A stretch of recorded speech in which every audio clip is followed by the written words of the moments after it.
Hello friends, नमस्ते प्रणाम। हम लोग बहुत ही प्यारा एक बेटी विवाह गीत लेकर आए हैं। अगर अच्छा लगेगा तो लाइक शेयर सब्सक्राइब जरूर कीजिएगा और कमेंट बॉक्स में जरूर बताइएगा कि ये बेटी विवाह गीत आप लोगों को कैसा लगा।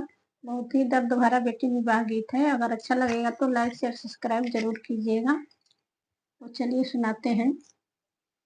अरे खेला तो मेरा लिया बेटी बाबा के हो हवेलिया रे बाबा के हो हवेलिया।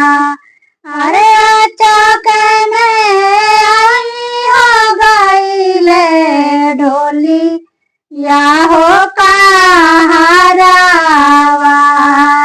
रे ढोली या हो कहारावा।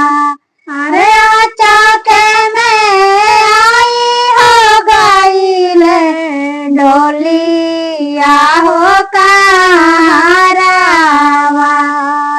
रे ढोलिया हो कहारावा।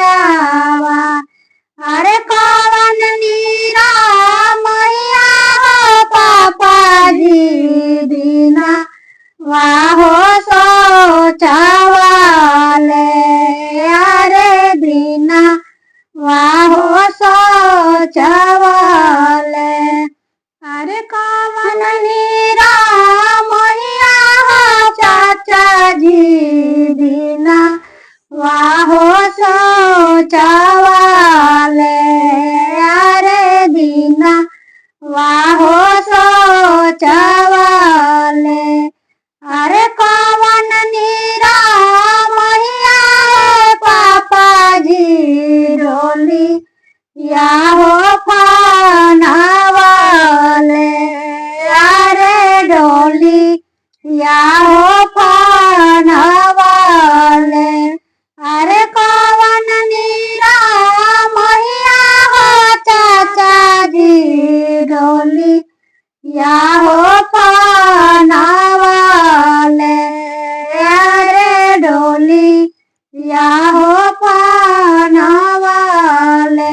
अरे कौन नीरा मैया हो पापा बेटी ले हो गईले अरे बेटी ले हो गईले।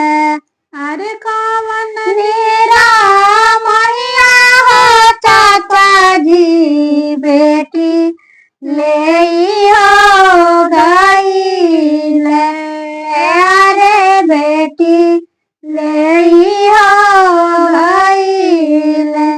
अरे ससुर नीरा मैया हो बेटी दीना वाहो सोचवाले अरे दीना वाहो सोचवाले।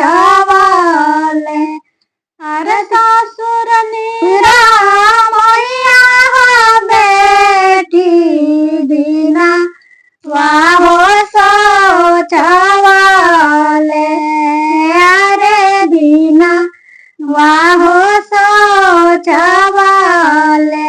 अरे देवर नीरा मैया हो बेटी ढोलिया हो फनावाले अरे ढोलिया हो फनावाले। अरे स्वामी नीरा मैया बेटी तो है ले हो गईले अरे तो है ले हो गईले। अरे खेला तो मेरा लिया बेटी पापा के हो हवेलिया अरे चाचा के हो हवेलिया। अरे खेला तो मेरा लिया बेटी पापा के हो हवेलिया अरे चाचा के हो हवेलिया, अरे आचा के में आई हो गई ले डोली